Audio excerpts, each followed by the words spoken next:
பாஜக நடித்து 5 ஆண்டு காலம் உள்ளாட்சி மன்ற தேர்தல், அதாவது சரக்கு அடிக்கும் போது தண்ணி ஊற்றி தான் அடிக்கணும்.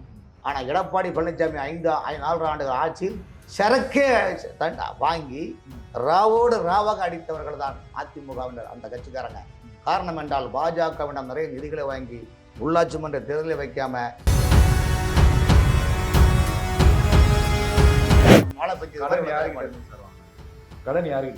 கடன் வந்து உலக நாடுகளில் உலக வங்கியிலிருந்து கடன் வாங்குறது. மத்திய அரசுக்கு தெரியாம அது இருக்குமா? ஒரு விஷயம் சார், இது இல்லை இதுக்கு என்னன்னா அதுக்கு வந்து வாங்காதன்னு சொல்ல முடியாது. ஏன்னா அவங்க என்ன கேட்குறாங்க, இது இந்த திட்டத்துக்கு. ஆனால் இந்த திட்டத்துக்கான எதுக்கு சார்? அதுதான் அப்புறம் எதுக்கு இந்திய அரசு இருக்கு, எதுக்கு மோடி சர்க்கார் இருக்குங்கிற ஒரு கேள்வி வருது இல்ல. நீங்க ஒரு திட்டத்தை சொல்லி வாங்குறீங்க, அந்த திட்டத்துல ஊழல் நடக்குதுன்னா நடவடிக்கை எடுங்க. ஒரு விஷயம் கேளுங்க, அதாவது இதில் என்னென்னா தமிழ்நாட்டு மக்களுடைய மனநிலை எப்படின்னா, நான் திரும்ப அதுக்கான்னு சொல்கிறேன், மக்களுடைய மனநிலையை ஒரு மாதிரியான ஒரு நிலைப்பாடு உருவாக்கிட்டாங்க 2 திராவிட கட்சி. ஆனால் நீங்கள் மக்களை குறை சொல்கிறீங்க, திராவிட கட்சியில். ஆமாம் சார், நீங்கள் நல்ல ஏன் பேச மாட்டீங்க சார்? மக்களை ஏன் நான் என்ன சொல்றேன், அதிமுக வந்து பாஜக கூட்டணி இருக்கிறப்ப அதிமுக கவுன்சிலர்கள், அதிமுக எம்எல்ஏக்கள் கொள்ளையடிச்சது பாஜகவுக்கு தெரியுமா? தெரியாது. 2015 2016 வரைக்கும் தான் உள்ளாட்சி தேர்தல் இருந்தது சார். அப்போ ஜெயலலிதா அம்மா இருந்தாங்க. 2016 அதிமுக ஆட்சி அமைக்கும் போது 6 மாதம் கழிச்சு ஜெயலலிதா அம்மா காலமாகறாங்க.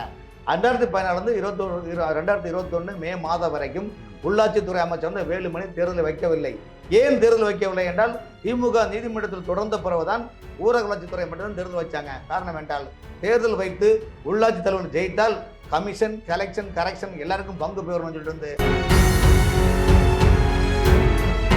ஜெயலலிதா அம்மா காலமான பிறகு கோயம்புத்தூர் மெட்டில் உங்களுக்கு தெரியும், அன்னைக்கு எல்லாருமே பார்த்தீங்கன்னா சசிகலா அம்மா தான் கூப்பிட்டு நீங்கள் தான் முதலமைச்சர் வேணும், உங்களை விட்டால் யாருமே இல்லைன்னு சொல்லிட்டு இருந்து இன்னைக்கு விட பொதுச்செயலர் என்று தன்னை சொல்லிக்கொண்டு கூடிய எடப்பாடி பழனிசாமி போல வளைந்து நெளிந்து செல்லும் வள்ளம் மேகமாக கூந்தலோ, அதுபோல் வளைந்து நெளிந்து அந்த இன்னும் ஒரு படி ஏறி போன.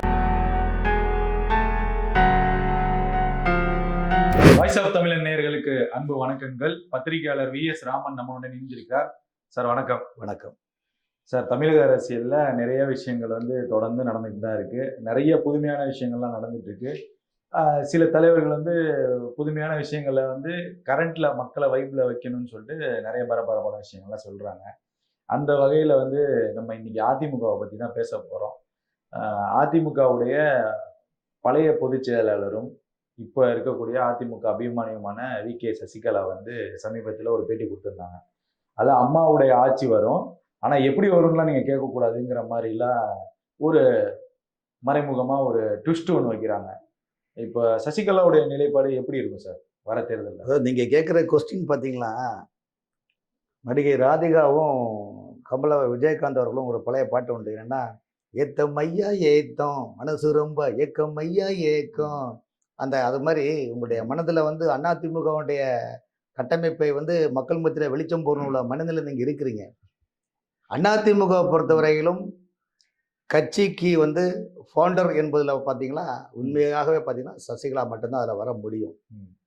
காரணம் 36 ஆண்டு காலம் ஜெயலலிதா அம்மாவோட பயணித்து அம்பிகாவதியும் அமராவதியும் போல், லைலாவும் மஜ்னும் போல், துஷ்யந்தனும் சகுந்தலையும் போல், இனியவை 40 போல், 10 பாட்டு 8 தொகையாக இப்படி ஒரு நிலைப்பாடாக. ஏன்னா ஜெயலலிதா அம்மா முதலமைச்சர் இருக்கின்ற போது பல ஆங்கில தொலைக்காட்சியிலே சசிகலா அம்மா போயிட்டு கேட்ட கேள்விக்கு என்ன சொல்லியிருக்காங்க, எனக்கு தாயாகவும் தோழிக்கு தோழியாக இருக்கின்றாங்க, நான் இவ்வளோ நிர்வாகத்தை பார்த்துட்டு போது எல்லாமே ஒவ்வொரு சாவியாக நாம் கூட்டிட்டு வெளியே போக முடியாது, அதை பார்த்து கொள்ள வேண்டும், எனக்கு எல்லாத்திற்கும் இன்பத்திலும் துன்பத்திலும் ஒரு துயர் துடைக்கக்கூடிய ஒரு வலி நிவாரணையாக, ஒரு துயர் துடைக்கக்கூடிய ஒரு நிவாரணை மாதிரி தான் அவங்க இருக்கிறாங்க எங்களுக்கு, அதனால் நாங்கள் வந்து யார் என்னன்னு சொல்லட்டும் கூட கேட்டாங்க. இன்னும் சிலவங்க பார்த்தீங்கன்னா ரொம்ப கேவலமாகலாம் கேட்டாங்க, பேட்டி கேட்டாங்க. அதுக்கும் அந்த அம்மா பதில் சொல்லிட்டாங்க. அப்படி வந்து தமிழ்நாட்டில் வந்து அரசியல் அனுபவமிக்க, தமிழ்நாட்டை பொறுத்த வரைக்கும் கலைஞர் எப்படி திமுகவுக்கு ஒரு ரெகனைஷனோ, அதே போல் அதிமுக பொறுத்த வரைக்கும் ஜெயலலிதாவுக்கு அடுத்தபடியாக சசிகலா தான் அந்த கட்சியுடைய பிம்பம். காரணம் என்னென்னா, 2016 வந்து ஜெயலலிதா அம்மா காலமான பிறகு கூவத்தூர் மெட்டில் உங்களுக்கு தெரியும், அன்னைக்கு எல்லாருமே பார்த்தீங்கன்னா சசிகலா அம்மா தான் கூப்பிட்டு நீங்கள் தான் முதலமைச்சர் வேணும், உங்களை விட்டால் யாருமே இல்லைன்னு சொல்லிட்டு இருந்து இன்னைக்கு விட பொதுச்செயலர் என்று தன்னை சொல்லிக்கொண்டு கூடிய எடப்பாடி பழனிசாமி போல வளைந்து நெளிந்து செல்லும் வள்ளம் மேகமாக கூந்தலோ அது போல வளைந்து நெளிந்து அந்த இன்னும் ஒரு படி ஏறி போனா பாட்டிலே சொல்லிட்டீங்க. இல்ல இல்ல ஆமா இன்னும் ஒரு படி ஏறி போனா அந்த அந்த பிரியாணி கடையில் சொல்லுவாங்க ஏன்னா இந்த கால் எங்க இருக்குன்னு கேட்பாங்க. போற சொல்லுவாங்க அது புகாரி கடையில் இருக்குன்னு சொல்லுவாங்க. அதே போல காலில் விழுந்து தொட்டு கும்பிட்டு உருண்டு பெரண்டு திரண்டு இப்படிலாம் அந்த பதவி வாங்கினாரு யாரு முதலமைச்சர் ஆக வந்தவர் எடப்பாடி பழனிசாமி. முன்னாள் முதலமைச்சர். ஆமா முன்னாள் முதலமைச்சர் எடப்பாடி பழனிசாமிக்கு அங்கீகாரம் கொடுத்து அரசியலில் அழகு பார்த்தவர் இன்னும் சசிகலா அம்மா தான் அவரை கூப்பிட்டாங்க. காரணம் நம்பிக்கையாக இருப்பாங்க ஒரு நிலைப்பாடுல பண்ணாங்க.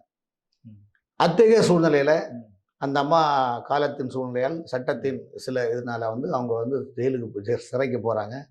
அதன் பிறகு 4.5 ஆண்டு காலம் பாஜக ஆட்சியை வந்து தாஜா செய்து நீ என்னென்ன சொன்னாலும் கவிதை உன்னை எங்கெங்க தொட்டாலும் இனிமைன்னு அழகா பிஜேபியை கவர்னர் பண்ணி பிஜேபியினுடைய நிதிகள் நிறைய வாங்கி 5 ஆண்டு காலம் உள்ளாட்சி மன்ற தேர்தலை வைக்காம சரக்கடிக்கும் போது தண்ணி சாத்தாதான் பிஜேபியுமே ஏமாத்திட்டாருங்கிறீங்க. ஆமா ஆமா துரோகத்தின் முகம் தானே முகவரி தானே அது. பாஜக இல்ல அதுக்கு சொல்ல வரேன் சார். அதுக்குதான் நான் அந்த பாட்டை பாடுறேன். ஒரு காதலன் காதலிக்கிற போது அதுல என்னென்ன சொல்லுவான் நீ என்னென்ன சொன்னாலும் கவிதை உன்னை எங்கெங்கு தொட்டாலும் இனிமை. அது போல பாஜக நடித்து 5 ஆண்டு காலம் உள்ளாட்சி மன்ற தேர்தல் அதாவது சரக்கு அடிக்கும் போது தண்ணி ஊற்றியதை அடிக்கணும். ஆனா எடப்பாடி பழனிசாமி 4 ஆண்டுகள் ஆட்சியில் சரக்கே வாங்கி ராவோடு ராவாக அடித்தவர்கள் தான் அதிமுகவினர் அந்த கட்சிக்காரங்க. காரணம் என்றால் பாஜகவிடம் நிறைய நிதிகளை வாங்கி உள்ளாட்சி மன்ற தேர்தலை வைக்காம நீ பாதி நான் பாதி கண்ணே இந்த நிலைப்பாடுதான் அவர்கள் கூட்டு குர்பானி ஆக்குறாங்க அந்த ஆட்சியை வந்து. பாஜகவும் அதிமுகவும் இணைஞ்ச கூட்டு குர்பானி ஆக்கிட்டாங்களா? இல்லை நீங்க பாருங்க இங்கதான் நீங்க ட்விஸ்டிங் பண்றீங்க வந்து பாஜகவை நம்ப வைத்து. இல்ல சார் நீ பாதி நான் பாதினா அந்த கேக்குற இன்னொரு பாதி ஏடிஎம்கே அமைச்சர்கள் ஏடிஎம்கே அமைச்சர்களை சேர்ந்தது வந்து ஏடிஎம்கே அமைச்சர்கள் சேர்ந்து பண்ணது வந்து அங்க என்ன பண்ணாங்கன்னா அந்த மாதிரி எல்லாம் நடிச்சு எடுத்து பாஜகவை ஏமாற்றி நிறைய நிதிகள் எல்லாம் வாங்கி எடுத்து 4.5 ஆண்டு காலம் கம்பெனியா முடிச்சுட்டாங்க. நிதிகளும் கிட்டத்தட்ட 4 லட்சம் கோடி வெளிநாட்டிலிருந்து உலக வங்கியில கடனும் வாங்கி தமிழ்நாட்டு மக்களின் வளர்ச்சிக்குன்னு ஏமாத்தியும் கதையை முடிச்சுட்டாங்க. இப்படிப்பட்ட நிலைமையில ஆனா இப்ப ஏமாத்துறதுங்கிறது பாஜகவுக்கு தெரியும். பாஜக தெரியும் என்று எப்படி என்றால் ஏன் நடவடிக்கை எடுக்கல? இல்ல அதுக்கு காரணம் சொன்னா 2024 பார்லிமெண்ட் தேர்தல். இந்த 2024 பார்லிமெண்ட் தேர்தலில் இந்தியாவின் பாஜக அடுத்தபடியாக 2வது பெரிய கட்சியாக பிரதமர் மோடி அவர்கள் அழகு பார்த்தது யாரை என்றால் எடப்பாடியை தான். உங்களுக்கு தெரியும் அந்த அவங்களுடைய என்டிஏ கூட்டணி வரும்போது.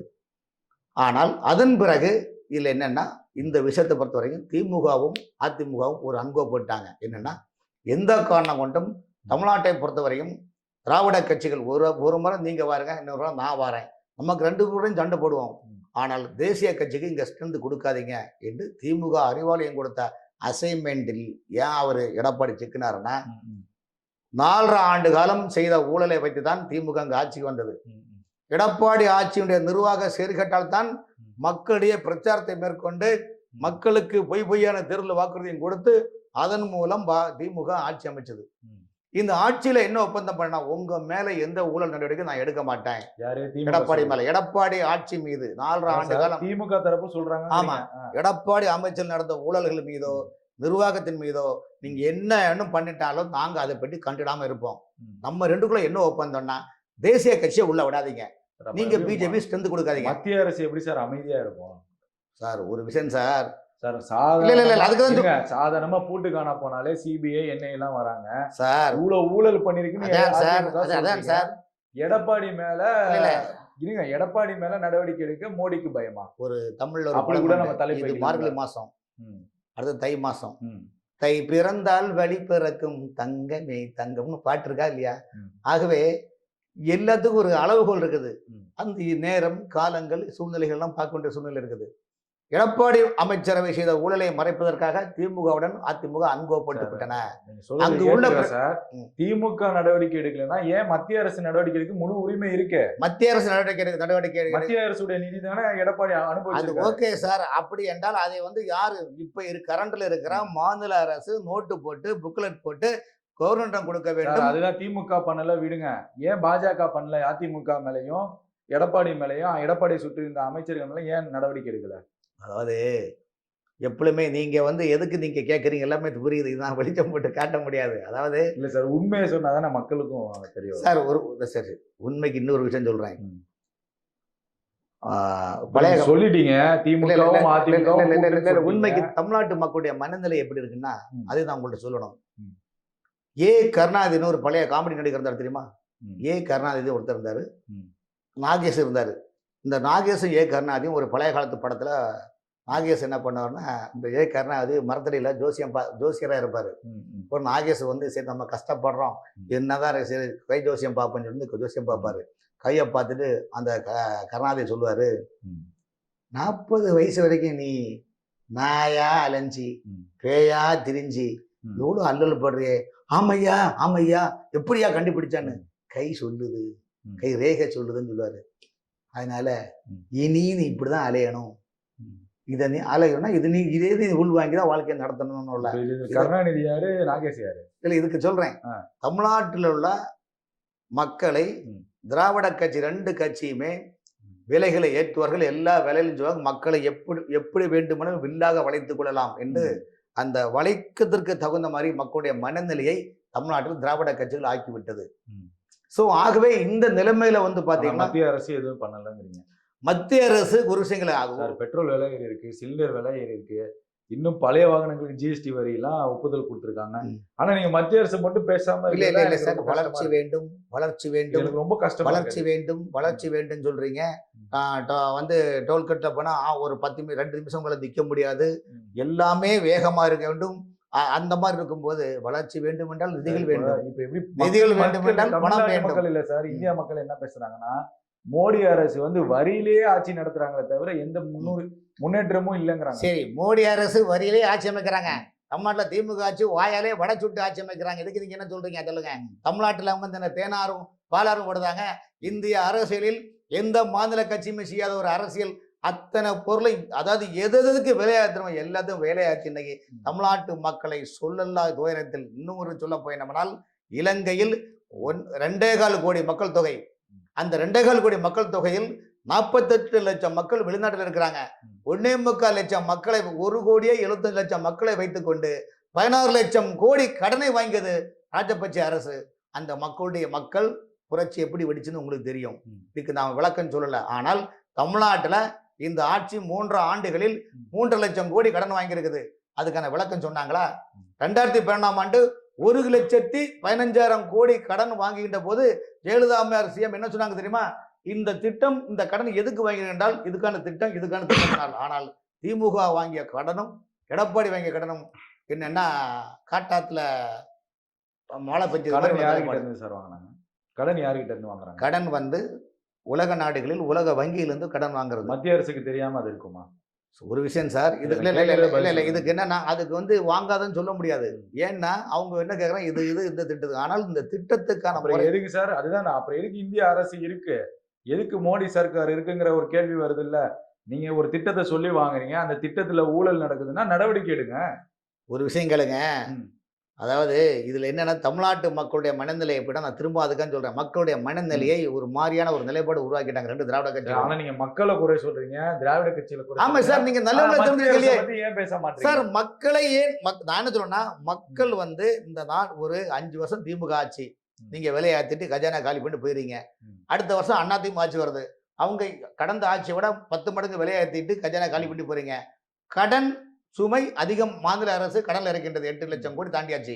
இன்னைக்கு அந்த ஆட்சியில் இருந்து இருக்கக்கூடிய திமுக அதிமுக அமைச்சர் எல்லாருமே பலாயிரம் கோடி ஜாலியா தானே இருக்கிறாங்க. சார் மத்திய அரசுக்கும் வரும். மோடியின் நீங்க ஒண்ணு சொல்றாங்க, 10 வருஷம் மோடி இருந்துட்டாரு. இந்தியாவுடைய இந்த கடன் எல்லாம் கொடுத்துட்டு இவங்க தான் வாங்குனாங்க. இந்தியாவுடைய பிரதமருடைய குடும்பத்தில் யாராவது எங்கேயாவது தலையிட்டாங்களா சொல்லுங்க. உத்தரப்பிரதேச மாநில முதலமைச்சராக இருக்கக்கூடிய யோகி ஆதித்யநாத் குடும்பம் எங்கேயோ தலையிட்டாங்களா சொல்லுங்க. ஆனால் தமிழ்நாட்டில் கவுன்சிலர் இருந்து, மேயர்ல இருந்து, எம்எல்ஏல இருந்து, போர்டு சேர்மன்ல இருந்து, மந்திரில இருந்து என்ன அடிக்கிறாங்க. தமிழ்நாட்டில் ஒவ்வொரு மந்திரியும் 50 பிஏக்களை வச்சு தன் துறையை பந்திப்பாய் போல சொல்லி இதெல்லாம் உங்களுக்கு தெரியாது சார். வந்து அதிமுக வந்து பாஜக கூட்டணியில் இருக்கிறப்ப அதிமுக கவுன்சிலர்கள், அதிமுக எம்எல்ஏக்கள் கொள்ளையடிச்சது பாஜகவுக்கு தெரியுமா தெரியாது? 2012 இருந்து 2016 வரைக்கும் தான் உள்ளாட்சி தேர்தல் இருந்தது சார். அப்ப ஜெயலலிதா அம்மா இருந்தாங்க. 2016 அதிமுக ஆட்சி அமைக்கும் போது 6 மாசம் கழிச்சு ஜெயலலிதா அம்மா காலமாகறாங்க. 2014 2021 மே மாதம் வரைக்கும் உள்ளாட்சித்துறை அமைச்சர் வந்து வேலுமணி தேர்தலை வைக்கவில்லை. ஏன் தேர்தல் வைக்கவில்லை என்றால் திமுக நீதிமன்றத்தில் தொடர்ந்த பிறகுதான் ஊரக வளர்ச்சித்துறை மட்டும்தான் தேர்தல் வச்சாங்க. காரணம் என்றால் தேர்தல் வைத்து உள்ளாட்சி தலைவர் ஜெயித்தால் கமிஷன், கலெக்ஷன், கரெக்ஷன் எல்லாருக்கும் பங்கு பெறணும்னு சொல்லிட்டு வந்து நீ நாட்டாமை டு பங்காளி என்ற அதுதான் சார் நிலைப்படம். பாஜக கூட்டணி அப்ப இருந்துச்சு இல்ல, பாஜகவோட நல்ல உறவுல தானே இருந்தாங்க. சரி, இந்த விஷயங்கள்லாம் பாஜகவுக்கு தெரியாதாங்கிற கேள்வி. அதாவது ஒரு டிஎம்கே ஃபைல்ஸ் வெளியிட்ட அண்ணாமலை ஏடிஎம்கே ஃபைல்ஸ் வெளியிடுவாரா? அவர் ஏற்கனவே அண்ணாமலை சொல்லியிருக்காரு, வெளிவிடுவோம் சொல்லியிருக்காரு, ஏடிஎம்கே வரும், வெளிவிடுவோம் சொல்லியிருக்காரு, வெளிவிடுவோம் தான் சொல்லியிருக்காரு. வெளியிடுவோம் சார். ஏடிஎம்கே ஃபைல்ஸான்னு கேக்குறேன். வரும், கண்டிப்பாக வரும். பொறுத்திருந்து பாருங்க. ஓபிஎஸ் மாட்டுவார்ல, அதுக்கு என்ன பண்ண 32 தண்ணி குடிச்சோன்னு ஆகணும் சொல்லுங்க.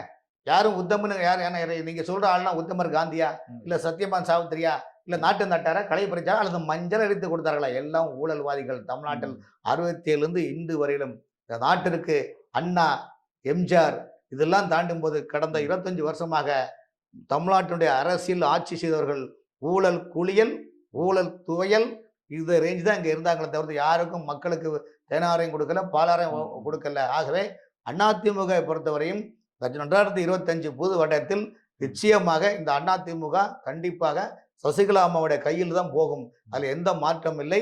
அதற்காக தான் அப்போது இப்ப சமீப காலமாக இவ்வளோ குற்றச்சாட்டுகள்ல இந்த மாவட்ட செயலாளர்கள் அமைச்சர்களா இருந்தாங்க, எம்எல்ஏக்களா இருந்தாங்க. இப்ப சசிகலா அம்மா கிட்ட வந்ததுக்கு அப்புறமா அவங்க திருந்திருவாங்களா உங்களுடைய பார்வையில்? அதாவது இதே கேள்வி நான் கேட்கிறேன். ஜெயலலிதா அம்மா சிஎம் இருந்தாங்க. அந்த அம்மா இருக்கும்போது தமிழ்நாட்டில் ஊழல் நடந்தது. ஆனா அமைச்சர்கள், துறை சார்ந்த அதிகாரிகள் ஜெயலலிதா என்ற அந்த பேருக்கு பயந்திருந்தாங்களா இல்லையா? ஊழல் செய்யட்டும், ஊழல் செஞ்சாங்க, இல்லைன்னு சொல்லல. ஆனா அதே நேரத்தில் ஜெயலலிதா அம்மையிடம் அதிகாரப்பூர்வமாக இந்த மாதிரிலாம் பண்றாங்கன்னா அடுத்த செகண்ட்ல அந்த மந்திரியை தூக்கி மாத்துறாங்களா இல்லையா? ஆனால் அந்த நிலைமை எடப்பாடி அது செய்யலையே. அந்த பவர் திரும்பி சசிகலாவுக்கு கிடைக்குமான்னு நான் கேட்கிறேன். அந்த பவர் கண்டிப்பாக மத்தியிலும் ஒருங்கிணைந்து, மத்தியும் மாநிலமும் ஒருங்கிணைந்து இதுக்கு வந்து இலையும் மலரோடு அமைய வாய்ப்பு இருக்கின்றது. நீங்க சொல்றப்ப பாத்தீங்கன்னா மோடி அழைத்து பேசின மாதிரி தெரியுது சசிகலா. அதுதான் சார், அதான் நான் ஒரே வார்த்தை சொன்னேன். 2025 தை பிறந்தால் வழி பிறக்கும் என்பது போல 2025 மாண்புமிகு பாரத பிரதமர் வந்து இணைத்து வைக்கிறார் 2 கைகளை. ஏற்கனவே இந்த தேர்தலுக்கு 2021க்கு முன்னாலேயே எல்லாரும் பிரிந்தவர்களை ஒருங்கிணைக்க வைக்கதான் டெல்லி பாஜக முயற்சி பண்ணிச்சு. அதுல வந்து எடப்பாடி ஒத்து வரல. ஏன் ஒத்து வரலன்னா, நாம எல்லாம் ஒண்ணு சேர்ந்தோம்னா நம்மகிட்ட கணக்கு கேட்பாங்க, எதுக்கு வம்புன்னு சொல்றாங்க. அதன் பிறகு திமுக ஆட்சிக்கு வந்த பிறகு எடப்பாடி அமைச்சர் செய்த ஊழலை வெளியில கொண்டு வராமல் இருக்கிறதுக்காக திமுகவும் எடப்பாடி ஒரு அன்கோ போட்டுக் கொண்டார்கள். இந்த அன்கோவின் ஒப்பந்தத்தை அடிப்படையில் இல்ல சார், நிறைய பேர் குற்றச்சாட்டு வைக்கிறது என்னன்னா, நல்லா இருந்த கட்சியை சிதைச்சு விட்டதே பாஜக தான். அதாவது ஒரு விஷயம் கேளுங்க, இதெல்லாம் சொல்லிக்கலாம் சார். வந்து கிணறு நிறைய தண்ணி கிடக்குது, தண்ணிக்குள்ள 2 தவக்கலை கிடக்குது. அந்த தவக்கலை பார்த்தோன்னா ஆஹா இவ்வளவு பெரிய தண்ணி கிடக்குது, நல்லா சாப்பிட்டு இருக்குன்னு நினைக்க கூடாது, அப்படிலாம் நினைக்க கூடாது. அதெல்லாம் நினைக்க பாஜக இன்று வரையிலும் அதிமுகவை ஒருங்கிணைக்க வேண்டும் என்று நினைக்கிறார்கள். ஆமா, திமுகவை பொறுத்தவரையிலும் அண்ணா திமுக இப்படியே பிளந்து இருக்கட்டும். அதிலும் திமுக கொடுத்த அசைன்மெண்ட் என்னவென்றால் சசிகலா அம்மாவை எந்த காரணம் கொண்டும் நீங்கள் அண்ணா திமுக சேர்க்காதீர்கள். ஏன் சொல்றாங்க? ஏன் சசிகலா அம்மா கண்டு ஏன் திமுக பேப்படுதுன்னா, இந்த அதிமுகவுடைய கட்சியுடைய கட்டமைப்பு இன்ஃப்ராஸ்ட்ரக்சர் என்பது அந்த அம்மா கையில தான் இருக்குது. 2012ஆம் ஆண்டுல 2012ஆம் ஆண்டுல நடந்த சட்டமன்ற தேர்தலில் ஜெயலலிதா அம்மா கூட்டணி இப்படி பேசல. அன்னைக்கு கம்யூனிஸ்ட் ரைட் லெப்ட் தேமுதிகவை கூட்டணி அமைத்து ஒரு கட்டுக்கோப்பான நிலைப்பாடு ஆட்சியரை வச்சது சசிகலா அம்மையார் தான். அது இல்லைன்னு யாராவது மறுக்க முடியுமா? ஆகவே அதிமுக பொறுத்தவரையும் சசிகலா அதிமுக ஒருங்கிணைந்து ஒரு நிலைப்பாட்டில் வந்தாதான் மீண்டும் அதிமுக ஆட்சிக்கு வரும். இல்ல சார், இது நடக்கக்கூடிய காரியமா? நடக்கிறதுக்கான நடவடிக்கைகள் எடுத்து முடிச்சுட்டாங்களா? 2006 திமுக ஆட்சி அமைச்சது. எவ்வளவு கட்சி கூட்டணி வச்சு மைனாரிட்டி ஆட்சி அமைச்சாங்க. அப்போ ஜெயா டிவிலையும் சசிகலா ஜெயலலிதா அம்மாவுக்கும் எவ்வளவு மிரட்டல் வந்தது. கட்சியை ஒழிச்சிருவேன், கட்சியை காலி பண்ணிடுவேன், நீ தில்லி இருந்தா மதுரைக்கு வா என்று சொன்னாங்க. அந்த அம்மையார் சசிகலா ஜெயலலிதா அம்மையார் மதுரையில் போய் மீட்டிங் நடத்தினாங்களே, என்ன சொன்னாங்க? நான் ஆட்சிக்கு வந்தால் ரவுடிகளை அனைவரும் ஆந்திராவில் ஓட வைப்பேன்னு சொன்னாங்களே இல்லையா? 6 மீட்டிங் நடத்தினாங்க, மிகப்பெரிய எழுச்சி கொண்டு வந்தாங்க. 2012 2022 கண்டினியூவா திமுக என்ற கட்சியை எதிர்கட்சி வரிசையில் வைத்துக் கொண்டு ஆளுங்கட்சி என்ற நிலைப்பாடை மக்களிடம் எழுச்சி உரையாக்கி ஆட்சியில் அமர வைத்தது ஜெயலலிதா தானே. அப்படி என்றால் அந்த நம்பிக்கை வீண் போக இல்லையா? அதனாலதான் இன்னைக்கு சொல்றோம், அதிமுக பொறுத்தவரையிலும் இவர்கள் ஒருங்கிணைந்தால் கண்டிப்பாக மீண்டும் அதிமுக ஆட்சிக்கு வர வாய்ப்பு இருக்கின்றது. இன்னைக்குள்ள அதிமுக இப்ப இருக்கிற கண்டிஷன்ல நீங்க தேர்தலை சந்தித்தால் திமுக தான் ஆட்சிக்கு வரும். அதுல எந்த மாற்றமும் கிடையாது. இல்ல இப்ப இந்த எடப்பாடி பழனிசாமி வந்து ஆல்ரெடி வந்து சசிகலாவுக்கும் கட்சிக்கு சம்மந்தம் இல்லைன்னு சொல்லிட்டாரு. டிடிவிக்கும் சம்மந்தம் இல்லைன்னு சொல்லிட்டாரு. ஓபிஎஸ்சியுமே ஒதுக்கி வச்சுட்டாங்க விளக்கமாறு மாதிரி. இவங்க இவ்வளவு பிரச்சனைகளுக்கு அப்புறம் சசிகலாவுக்கு இப்படி பின்னாடி சொல்லக்கூடிய போவாங்களா? இல்ல சார், சசிகலாவுக்கு பின்னாடி போவாங்களா இல்ல அதுல இருந்து நிர்வாகிகள் ஸ்பிளிட் ஆவாங்க? இப்படி சொல்லக்கூடிய எடப்பாடி அவர்கள் எம்ஜிஆர் ஒரு பாட்டு பாடுவார், நேருக்கு நேராய் வரட்டும் நெஞ்சில் துணிவு இருந்தால் என் கேள்விக்கு பதிலை தரட்டும் நேர்மை திறன் இருந்தால் நேர்மை திறம் இருந்தால். அது போல இன்னைக்கு சொல்லக்கூடிய யாராவது சசிகலா அம்மாவோட முன்னால நின்று பேசுறதுக்கு தைரியம் இருக்கா? தில் இருக்கா? திராணி இருக்கா? தெம்பு இருக்கா? இல்ல. அவங்கள ஒரு பொருட்டாவே மதிக்கலையே சார் அவங்க. இதையே சொல்லக்கூடியவர்கள் யாரால் பதவிக்கு வந்தார்கள்? இன்னைக்கு இல்ல அந்த அரைச்சமாவே அரைக்காதீங்கன்னு எடப்பாடி சொல்றாரு. அப்ப நீ யாருங்க சார்? 2 ரூபா சேலம் வெள்ளம் மண்டி மார்க்கெட்ல 2 ரூபா வெள்ளம் கமிஷன் மண்டியில வியாபாரம் பண்ண உனக்கு இன்னைக்கு நாட்டு நட்டை இத்தனை லட்சம் கோடி யாது? வெளிநாட்டுல முதலீடு, அங்க முதலீடு, இங்க முதலீடு யாரு? நீங்க என்ன நாட்டு நட்டீங்களா? இல்ல கலப்பறிச்சீங்களா? இல்ல மஞ்சள் எடுத்து கொடுத்தீங்களா? ஒண்ணுமே இல்லையே. அப்ப எப்படி இவ்வளவு சொத்து வந்து சொல்லுங்க? நீங்க என்ன நாட்டுக்கு தியாகம் பண்ணீங்களா? எடப்பாடி 2 திராவிட கட்சிகளும் தமிழ்நாட்டு மக்களை ஏமாற்றி கொண்டு மாடி மீது மாடி கட்டி கோடி மீது கோடி கட்டி கோமானே அடே கோமான்கள் ரேஞ்சில் இருக்கிறாங்க. தமிழ்நாட்டு மக்கள் இன்னைக்கு வாழ்வாதாரம் இழந்து கொண்டிருக்கின்றார்கள். 2 திராவிட கட்சிகள்னு சொல்லிட்டீங்க. இப்ப சசிகலா அம்மா கையில வரப்போகிறதும் திராவிட கட்சி தான். இனிமே அந்த திராவிட கட்சி சரியா செயல்படுமா? 1992ஆம் ஆண்டுல 98ல மத்தியில் பாஜக ஆட்சி அமைக்கின்ற போது வாஜ்பாய் பிரதமராக இருந்தாரா இல்லையா? அன்னைக்கு திமுக கூட்டணி அமைச்சதா இல்லையா? அன்னைக்கு திமுக கூட்டணி கலைஞர் இருந்தாரு. அவர் மோசமான பிரதமரா இல்ல சார் வாஜ்பாய். அதுக்கு என்ன சொல்லுங்க? நேர்மையான நேர்த்தியான பிரதமரா இருந்தார். அதாவது நீங்க சொல்லலாம் ஆக மொத்தம் பிஜேபி உடன் திமுக கூட்டணி வச்சாங்களா இல்லையா? ஒரு எம்பி தேர்தலும் ஒரு சட்டமன்ற தேர்தலும் கூட்டணி வைத்து அன்னைக்கு இனிக்கு தண்டால் இன்றைக்கு கசக்கதான். ஆகவே அரசியலை பொறுத்தவரை பேச்சுக்கள்ல இருந்து என்ன தெரியுது அப்படின்னா, மத்திய பாஜக வந்து சசிகலா அம்மா கிட்ட அதிமுகவை கொடுத்து பாஜகவும் அதிமுகவும் 26ல தேர்தலை சந்திக்கிறதுக்கான அஜெண்டாவை முடிச்சு. அதுல எந்த மாற்றம் இல்லை. கரெக்டா? சசிகலாவுடைய நிர்வாகத்தில் அதிமுக வரும். அதிமுகவும் பாஜக, அதாவது இலை மீது அதாவது நல்லா புரிஞ்சுங்க, இலை மீது மலர் இருக்கலாம், மலர் மீதும் இலை இருக்கலாம். அது இல்லாவிட்டால் மலை இலைய முழுங்கும். அதுல எந்த மாற்றமும் கிடையாது. சரி, இந்த அறிவிப்பு நம்ம எப்ப சார் எதிர்பார்க்கலாம்? மக்களும் எதிர்பார்க்கலாம், அதிமுக 2025ல இருந்து பாருங்க சார். புத்தம்போது ஓலை வரும், உங்களுக்கு நல்ல ஒரு வந்து செய்தி வரும் சொன்ன மாதிரி கண்டிப்பாக செய்தி வரும்.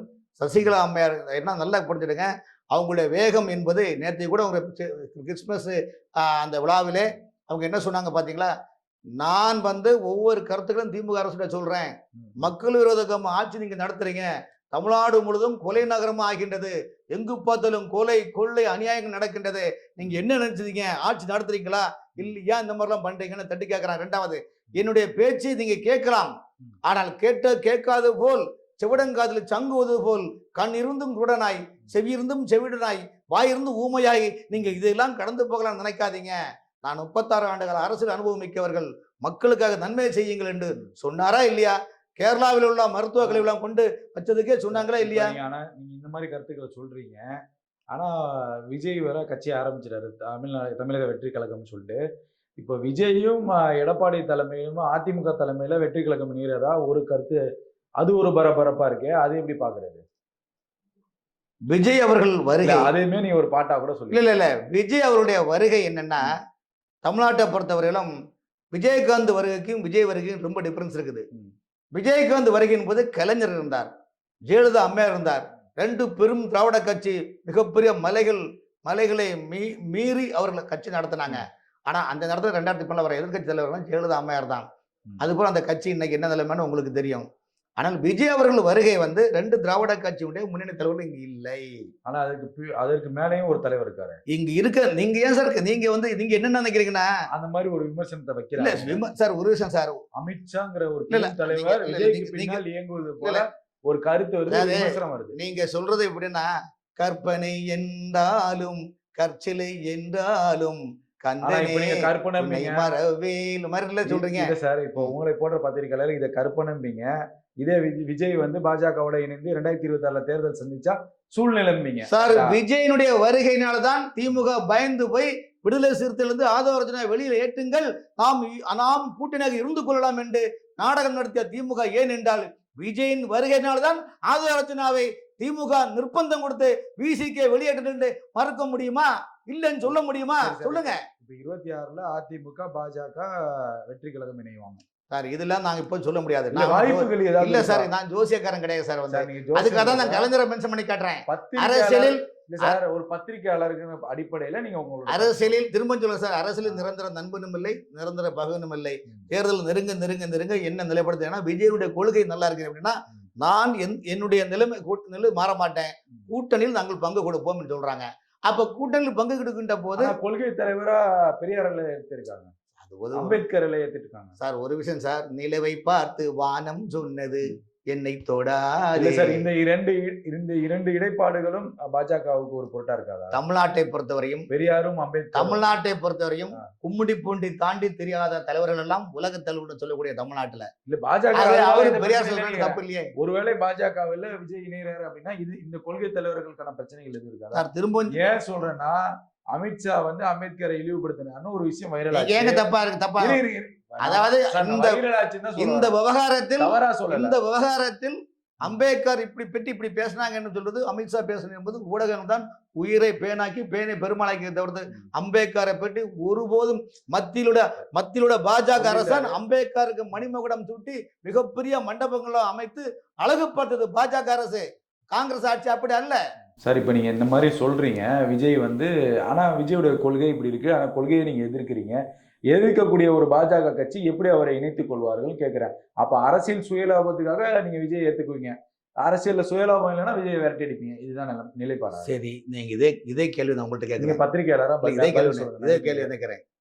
என்டிஏ கூட்டணி, ஐஎன்டிஏ கூட்டணி, நீங்க இந்தியா கூட்டணி சொன்னாதான் சம்மதிப்பீங்க. நாங்க அப்பல ஐஎன்டிஏ என்று புள்ளி வச்சா போலி கூட்டணி சார். காங்கிரஸ் இல்ல சார், சொல்றேன் சார். புது ஊடகம் அப்படிதான் சொல்றது. நிறைய பேர் என்கிட்ட கேட்பாங்க, என்ன இந்தியா கூட்டணி போல ஐஎன்டிஏன்னு புள்ளி வச்சா ஒரு போலி கூட்டணி. அது வந்து அவ்வளவுதான். அந்த கூட்டணியில கம்யூனிஸ்ட் கட்சி என்பது ராகுவும் கேதும். இந்த ராகு கேது எதுக்குன்னா அதுக்கு சொந்த இடம் கிடையாது. கிரகங்களில் வந்து ராகு கேதுக்கு சொந்த இடம் கிடையாது. எவனா இழிச்சா வந்து அவன் மேல உட்காந்துக்கிட்டு ஏழரை கிளப்பிட்டு ஓடிடுறது.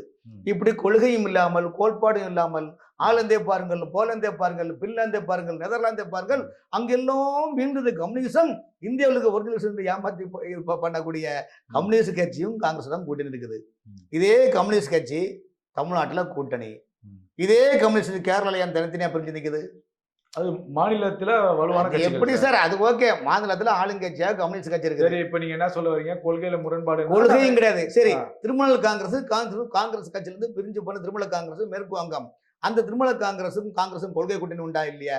ஆம் ஆத்மியும் கொள்கை கூட்டணி. ஆகவே கொள்கை கூட்டணி இல்லாமல் கொள்ளை அடிக்க வேண்டும் கூட்டணி அமைத்த ஐஎன்டி என்ற புள்ளி வச்ச கூட்டணியே இப்படி பண்றாங்கன்னா, இந்த நாட்டை நேசிக்க வேண்டும், இந்த நாட்டில் இனம் மொழி மதம் அனைத்துக்கும் ஒன்றுபட்டு ஒரு குறையுங்கள் மக்கள் வாழ வேண்டும் இந்த சிந்தனை உள்ள பாஜக என்டிஏ கூட்டணியில வந்து ஒரு விஜய் வந்து வரல, ஒரு தப்பு ஒண்ணு இல்லையா? வந்து இல்ல தப்பு இருக்கு சொல்லுங்க. அப்ப ஆதரிக்கிறாங்க இல்ல சார், வரல சார். அதான் வந்தால் ஏற்றுக்கொள்வீர்களா? திமுகவை பிஜேபி ஆதரிக்கலாம் என்றால் விஜய் ஆதரிப்பது தப்பு இல்லையே. வந்தால் ஏற்றுக்கொள்வீர்கள். அது காலம் பதில் சொல்லட்டுமே. இல்ல சார், வந்தால் ஏற்றுக்கொள்வீர்கள். காலம் பதில் சொல்லட்டும் சார். வந்து நம்ம என்ன வான்னு சொல்ல முடியுமா? வந்து சொல்லுங்க. இப்ப சீமான் அண்ணன் கூட நேரடியாவே கேட்கிறேன். சீமான் அண்ணன் கூட சார் நிறைய விமர்சனங்கள் வருது. நீங்க உங்களுக்கு பாஜக தரப்புல இருந்து பெரும் ஆதரவுக்கு நிறைய தகவல்கள் தெரியும், ஆனால் நீங்க முழுங்குறீங்க. இருந்தாலும் நான் இந்த கேள்வியை வெளிப்படையா சொல்றேன். விஜயை தூண்டி விட்டது பாஜகங்கிற ஒரு குற்றச்சாட்டு இருக்கு. அதை நீங்க உண்மையா இல்லையா? அதை மட்டும். நரம்பு இல்லாத நாக்குகள் 1000 பேசும். நரம்புல நாக்குகள் 1000 பேசும். பாம்புக்கு 2 நாக்கு உண்டு, மனிதனுக்கு 1 நாக்கு தான். ஆகவே மனிதன், ஆனால் பாம்பை விட மனிதன் எவ்வளவு இது பண்ணி எவ்வளோ 2024 பார்லிமெண்ட் தேர்தலையோ அல்லது கர்நாடகா சட்டமன்ற தேர்தலையோ அதுக்கு பிறகு நடத்த சட்டமன்ற தேர்தலில் காங்கிரஸ் பிஜேபியை எந்த அளவுக்கு கேவலமாக விமர்சனம் செய்தது. அந்த விமர்சனத்தை தாண்டிலாம் பாஜக ஆட்சி அமைக்கவில்லையா? ஆகவே இந்த விஷயத்தை பொறுத்தவரையும் சீமான் அண்ணன் கூட விஜய் அவர்களை எவ்வளவு அன்பேவா, ஆறுவரேவா, கண்ணேவா, கட்டி கமரிம்பேவா எல்லாம் சொல்லி ஆரம்பத்தில் பண்ணாரா இல்லையா? அப்படிலாம் இருக்கும்போது என்னாச்சு? அப்புறம் என்னாச்சு? கட்சிக்குள்ள பிரச்சனை உருவாகும் போது ஒன்று அந்த சைடு இல்லை இந்த சைடு பிரச்சனை உருவாச்சா இல்லையா? ஆகவே அரசியலை பொறுத்தவரையிலும் நாம வந்து ஒன்றும் சொல்ல முடியாது. ஆனால் அதே நேரத்தில் பிஜேபியை பொறுத்தவரையிலும் நிச்சயமாக விஜய் அவர்கள் பி டீமும் அல்ல, வந்து அந்த மாதிரி பிஜேபி அப்படி கொடுக்க வேண்டிய அவசியமும் கிடையாது. காரணம் என்றால் பிஜேபின்னு அப்படி பார்த்தா 2024 அதிமுக வெளியே போகுது. அதிமுக பலமுறை பேசணும். ஆனாலும் என்னன்னா நாங்க வந்து என்ன பண்ணாங்க, இவங்க பிஜேபி கூட்டணி போனா மதவாத மற்ற சிறுபான்மை மக்களுடைய வாக்குகள் கிடைக்காது என்று உங்க எடப்பாடி அண்ணன் சொன்னாரு. ஆனால் இன்றல்ல, என்றுமே அதிமுக பொறுத்த வரைக்கும் சிறுபான்மை மக்களுடைய வாக்குகள் கிடைக்காது. சிறுபான்மை மக்களுடைய ஒட்டுமொத்த வாக்குகள் அனைத்தும் திமுகவுக்கு தான் போகும் தவிர்த்து ஏடிஎம்கே கிடைக்காது.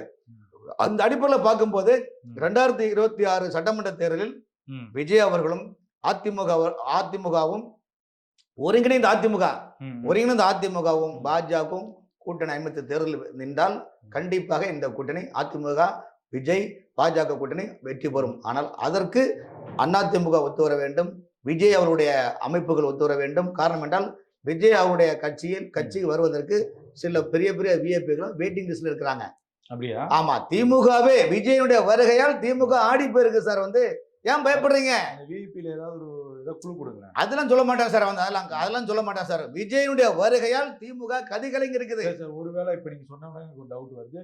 ஒருவேளை இரட்டை இலை, அதாவது அதிமுக வந்து சசிகலா அம்மாவுக்கு இடம் இல்லை என்றால் தம்பி விஜய் உடன் செல்வாரா சசிகலா? இல்ல ஏங்க, சிங்கம் தாங்க. அதுக்காக வந்து எப்படிங்க ஒரு பூனை கிட்ட வந்து நிற்க முடியுமா? வந்து சொல்லுங்க.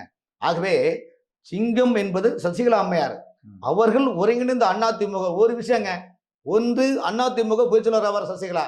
அப்படி இல்லாவிட்டால் டாப் கமிட்டி, அதிமுகவில் ஒரு டாப் கமிட்டி ஆரம்பித்து அந்த கமிட்டிக்கு தலைவராக சசிகலா அம்மையார் வருவார். அவர் வந்த பிறகு தேர்தலை சந்தித்தால் நிச்சயமாக அதிமுக ஆட்சியை கைப்பற்றும் என்பதால் சசிகலா அம்மா என்ன சொல்றாங்க, கடந்த காலங்கள் இருக்கட்டும், நீங்க சம்பாரிச்சிங்க போனீங்க, அதெல்லாம் கிடையாது. இந்த கட்சி தலைவர் வளர்த்த கட்சி. அதிமுக எம்ஜிஆர் சொல்றதை பார்த்தா ஆல்ரெடி வந்து அஜெண்டா வந்து முடிக்கப்பட்டது மாதிரி தெரியுது. ஏன்னா நேற்று சிவி சண்முகம் வந்து டெல்லி உயர்நீதிமன்றத்தில் ஆஜராயிருக்காரு. எந்த வழக்குன்னு உங்களுக்கு தெரியும்? நீங்களே பதில் சொல்லலாம். இல்ல சார், இல்ல நான் சொல்றேன் நல்ல, அதாவது வெளிப்படைத்தன்மையை அறிவிக்கிறதுல பாஜக தயக்கம். ஆமாங்க, சசிகலா அவங்க நாங்க தான் ஒன்றிணைக்கிறோம். 2026 பாஜக தலைமையில ஒரு கூட்டணியில ஆட்சி அமைக்கணும். வெளிப்படைத்தன்மையா அறிவிக்கிறதுல என்ன? ஓடு மீன் ஓட ஒரு மீன் வருமளவு வாடி இருக்குமாம் கொக்கு. ஆகவே இன்னைக்குள்ள நிலைப்பாடு இதெல்லாம் வெளிப்படையா நாங்க எல்லாம் ஆக்கி எடுத்து உங்கள்கிட்ட கொடுப்போம். நீங்க எல்லாம் வெளிப்படையா எக்ஸ்போர்ட் பண்ணுவீங்க. அப்ப திமுக அலர்ட் ஆகும்ல. இதெல்லாம் எலெக்ஷன் நெருங்க சர்க்கஸ் கூடாரத்துல அந்த ரிப்பனை விட்டு வந்துட்டு பயன்படுத்துவது ஸ்ட்ராட்டஜி. பயமுறுத்தா எல்லாம் கிடையாதுங்க. அதிமுக நிலைப்பாடு நாங்க என்ன சொல்றோம்னா, ஜெயலலிதா எம்ஜிஆர் காலமான பிறகு ஜேணி பிரிஞ்சுதா இல்லையா?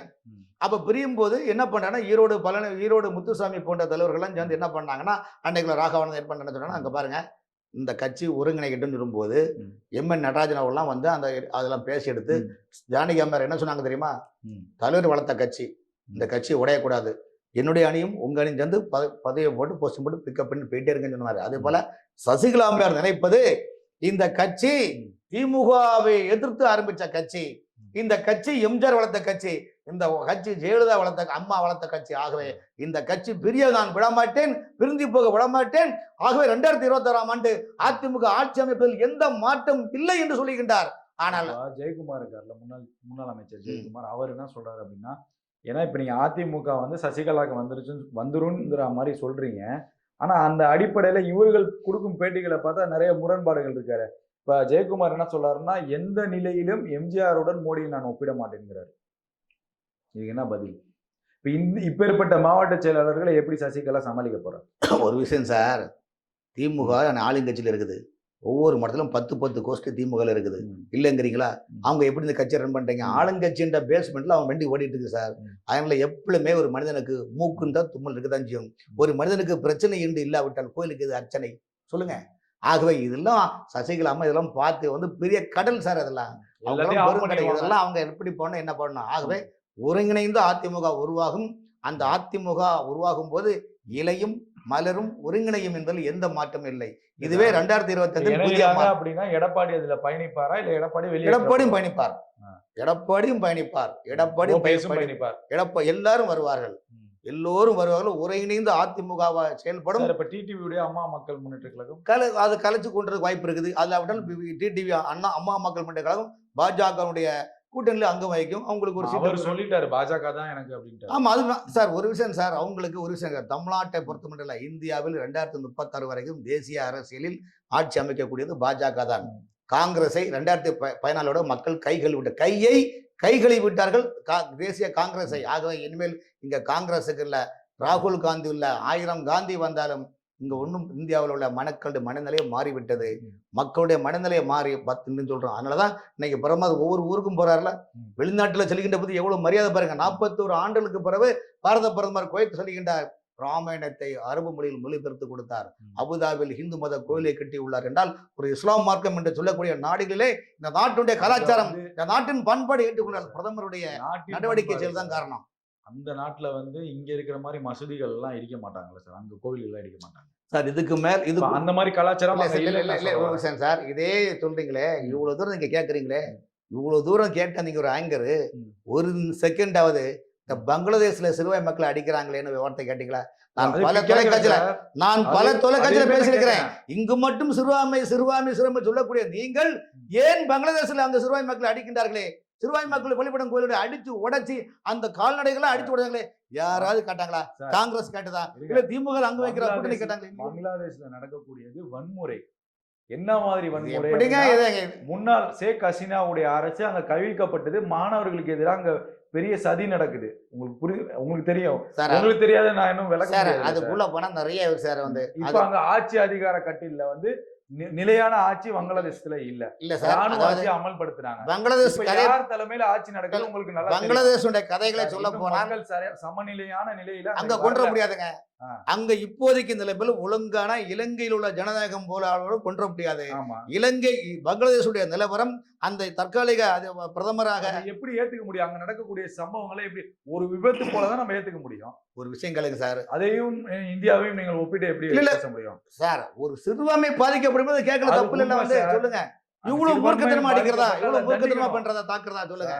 தண்டிக்கணும், அதுல மாற்று கருத்து கிடையாது. அங்க நிலையான அரசு இல்ல, நிலையான கட்டமைப்பு இல்லாத சூழல்ல வன்முறை நடக்கிறப்ப அதை யார் கட்டுப்படுத்துவாங்க? நிலைமையான ஏன் இல்லைன்னா அங்கு உள்ள பழமை வாய்ந்த இந்தியா சார், அங்கு அந்த நாட்டில் உள்ள பழமைவாத அமைப்புகளை தூண்டிவிடுவது யார்? ஷேக் ஹசீனா.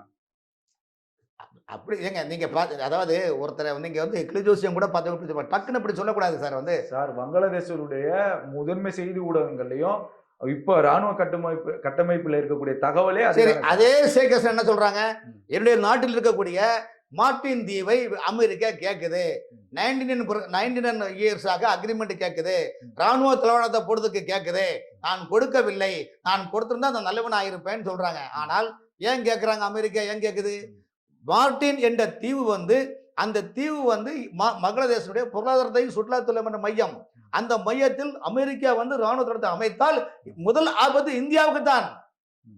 அப்படினால ஏற்கனவே காஷ்மீரை தலையில விட்டு குண்டு அடிச்சுட்டு இருக்கிறாங்க.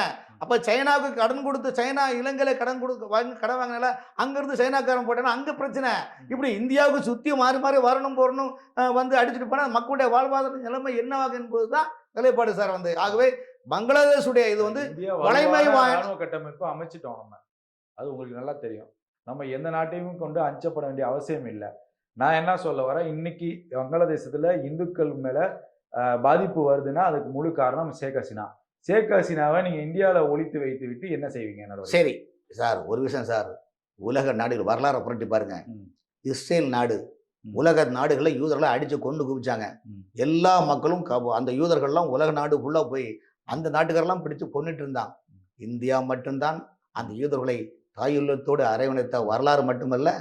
கடந்த பிரதமர் 2014 பிறகு பிரதமர் ஆன பிறகு, மோடி அவர்கள் ஆன பிறகு இஸ்ரேல் போகும்போது அந்த நாட்டு அதிபர் பெஞ்சமின் என்ன தெரியுமா? பிரதமர் அந்த இஸ்ரேலுடைய பார்லிமெண்டத்திலே பிரதமர் பெஞ்சமின் என்ன பேசுறார் என்றால், அந்த உலக சரித்திர வரலாறுன்னு சொல்லி எங்களுக்கு மாமாவாகும் தகப்பனாகும் மோடி இருக்கின்றார் சொல்றாங்களா? அதே நெதன்யாகுவை வந்து இன்னைக்கு சர்வதேச குற்றவாளியா ஐநா அறிவிச்சிருக்கு. அதுக்கும் சில விஷயம் சார், அதுக்குள்ள போனா நிறைய விஷயம் இருக்கு சார். இருக்கு, அதுக்காக சொல்ல வரேன். ஏன்னா இஸ்ரேலை அழிக்க வேண்டும் வந்து அதை சுத்தி இருக்கிற கிட்டத்தட்ட 10-14 நாடுகள் கங்கணம் கட்டி ஒவ்வொரு நாடும் அதுக்கான தொகையில ஒதுக்கி மிகப்பெரிய வன்முறையை கட்டவிழ்த்துட்டு இருக்கிறாங்க. அப்படி இருக்கும் போது சரி, இப்படிப்பட்டவர்கள் இஸ்ரேலுடைய உளவு நிறுவனமான மொசாட் அமைப்பை ஏன் கண்டுபிடிக்க முடியல?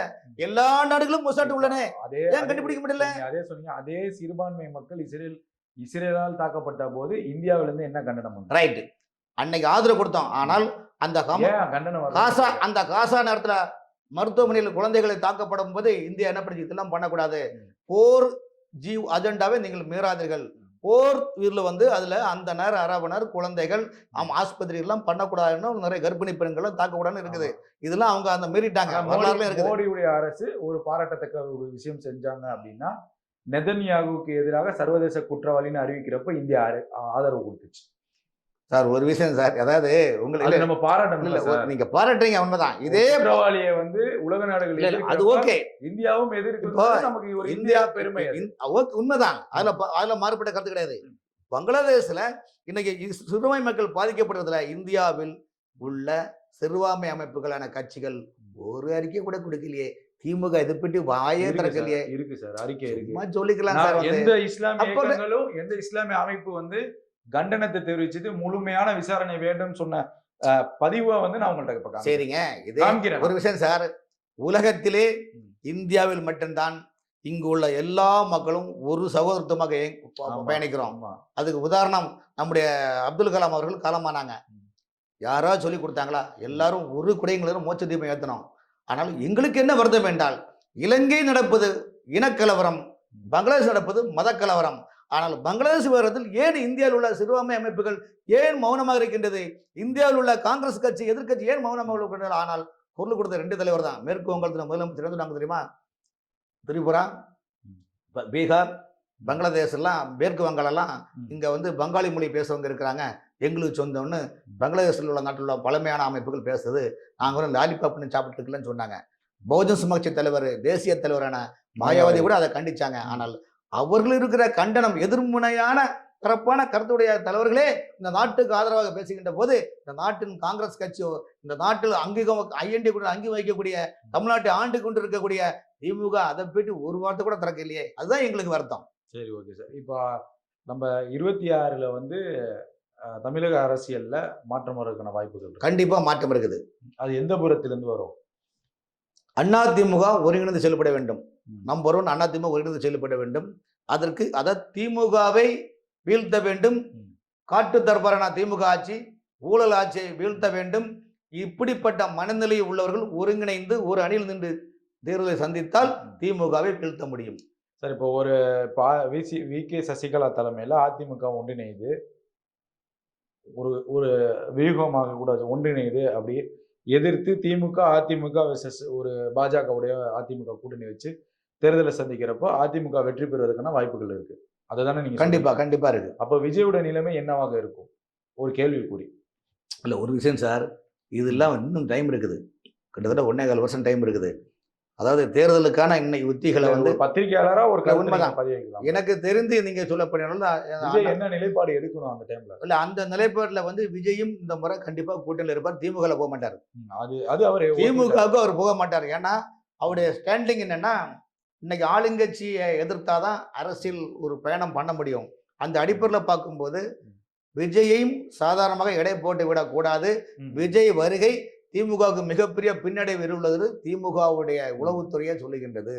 ஆட்சியின் உளவுத்துறை ரிப்போர்ட்டே அதான் சொல்லுகின்றது. ஆகவே தான் விடுதலை சிறுத்தையில் குழப்பத்தை ஏற்படுத்தக்கூடிய ஆட்சியில் பங்கு கொடு, அதிகாரத்தில் பங்கு கொடு, துணை முதலமைச்சர் கொடு, நான் மன்னர் ஆட்சியை ஒழிக்க வேண்டும் ஆதவர்ஜனவன் சொல்ற கருத்தை விஜயன் சொல்றாரு.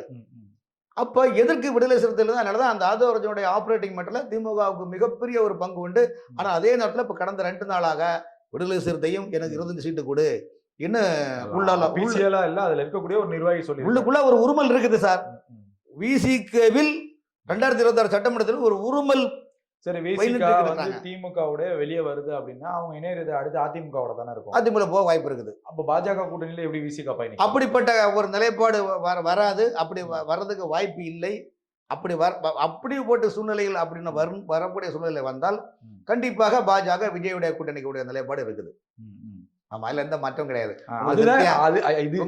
இந்த பதிலுக்காக தான் நீங்க கேட்கக்கூடிய கொஸ்டின் தான். அதாவது விடுதலை சிறுத்தை 90% திமுக இருந்து வெளியே வர்றதுக்கு வாய்ப்பு இல்லை. ஆனால் ஒருவேளை அப்படி வந்தால் அதிமுக கூட்டணி சேர்ந்து அப்படி பார்க்கும்போது ஏடிஎம்கே கூட சீமான் அவர்களும் கட்சியில கூட்டணி சேர்ந்து வாய்ப்பு இருக்குது. அந்த ஒரு நிலைப்பாடு வருகின்ற நேரத்தில் விஜயும் பாஜகவும் ஒருங்கிணைந்து கூட்டணிக்கு அமைக்கிறதுக்கான ஒரு வாய்ப்புகள் உள்ளது. ஏன்னா களத்துல வந்து நீங்க நின்னாதான் வெற்றி பெற முடியும் நிலைப்பாடுல இருக்கின்றது. அந்த நிலைப்பாடுல இருக்கும்போது பாட்டாளி மக்கள் கட்சி, பிஜேபி விஜய் அவருடைய கூட்டணி அமைச்சர் சந்திக்கிறதுக்கு. ஸோ மும்முனை போட்டிக்கான வாய்ப்புகள் உள்ளது. ஆனா இந்த மும்முனை போட்டி யாருக்கு லாபம்னா திமுகவுக்கு அதிகமான லாபத்தை ஏற்படுத்தக்கூடிய நிலைமையில் இருக்கு. அதுதான் சார் ஒரு இறுதியா ஒரு கேள்வி சார். இப்ப சமீபத்துல வந்து திமுகவுடைய செயற்குழு, தலைமைச் செயற்குழு அறிவாலயத்துல கூட்டினாங்க. அப்போ வந்து முதலமைச்சர் மு.க. ஸ்டாலின் பேசுறப்ப நிறைய விஷயங்கள் பேசினாரு. நமக்கு புது எதிரிலாம் யாரும் கிடையாது. அதிமுகவும் நம்மும் தான் எதிரி. அதிமுக வந்து பாஜகவுடைய கூட்டணி வச்சனால தான் வாக்கு சதவீதங்கள் வந்து விழுக்காடு அடிப்படையில ஒரு ஒரு விஷயத்த தகவலை வந்து அவர் பதிய வைக்கிறாரு. பாஜகவுடன் கூட்டணி வைத்ததால் தான் அதிமுகவுடைய விழுக்காடு வந்து குறைந்துள்ளதா? ஒருபோதும் கிடையாது. சார் இதெல்லாம் அரைச்சமாவே அரைக்க சார். எல்லாம் மக்கள் அதெல்லாம் மறந்துட்டாங்க. புரியுதா? அப்படி இப்படி இல்லை. அப்படி பார்த்தா இன்னைக்கு மகாராஷ்டிரால ஆட்சி அமைச்சிருந்து பிஜேபி. யாராவது நினைச்சு பார்த்தாங்களா? என்சிபி, சிவசேனா அன்னைக்கு என்ன சொன்னாங்க? என்சிபியை உடைச்சு அஜித் பவார் வெளியே வந்துட்டாரு, சிவசேனா உடைச்சு ஏக்நாத் ஷிண்டே வெளியே வந்துட்டாரு. ஸோ இதெல்லாம் டூப்ளிகேட் ஆயிடுச்சுன்னு சொன்னாங்க. இன்னைக்கு திரும்பவும் என்சிபியும் சிவசேனாவும் ஏக்நாத் ஷிண்டேவுடைய சிவசேனாவும் பிஜேபியும் வந்து மிகப்பெரிய மெஜாரிட்டியில் ஆட்சி அமைச்சிருக்கிறாங்க. இப்போ யாரே நீங்கள் டூப்ளிகேட் சொன்னீங்களோ டூப்ளிகேட் ஒரிஜினல் ஆகிட்டாங்க. ஒரிஜினல் டூப்ளிகேட் ஆகிடுச்சு. அதுபோல் தமிழ்நாட்டு அரசியலில் இன்னைக்கு உள்ள நிலைப்பாடு என்னன்னா, மக்கள் இந்த ஆட்சி மீது சொல்லலா தூரங்களும் கடும் கோபத்தில் இருக்கிறாங்க. காரணம் என்ன? முழுக்க முழுக்க போதை நடமாட்டம் அதிகமாகவும், கொலை கொள்ளை. கடந்த 3 பாட்டாளி கட்சியுடைய தலைவரான அன்புமணி ராமதாஸ் சொல்றாரு, 3 வருஷத்துல 5500 கொலையிலேருந்து 6000 கொலை நடந்திருக்கு. அதே 3 வருஷத்துல 55,000க்கு மேல கொள்ளை நடந்திருக்குது. இதெல்லாம் என்ன சாதாரண விஷயமா? ஆகவே ஆட்சி அதிகாரம் உள்ளவர்கள் யாரு பண்ணாலும் மக்களை நல்வழிப்படுத்தக்கூடிய நிலைப்பாடு இருக்க வேண்டும். இந்த நிலைப்பாடு இல்லை என்று திமுக மீது மக்கள் கடுமையான ஒரு கோபத்தில் இருக்கிறாங்க. அந்த கோபத்தை மாற்றி அதிமுக ஆட்சி அமைக்குமா வேண்டாமா என்பது கூட்டணி தான் முடிவு செய்ய வேண்டும். அப்படிப்பட்ட கூட்டணிக்கு நீங்க பாருங்க 2025 ஒரு 6வது 5வது மாசத்துலேருந்து இந்த கூட்டணிய அச்சாரங்களுடைய ஓரளவுக்கு உங்களுக்கு மூவ்மெண்ட் தெரியும். ஸோ கூட்டணி வியூகம் இதுதான் சார் வந்து. சார் இவ்வளவு நேரம் பல்வேறு கேள்விகளுக்கு பதிலளித்தமைக்கு நன்றி சார். நன்றி.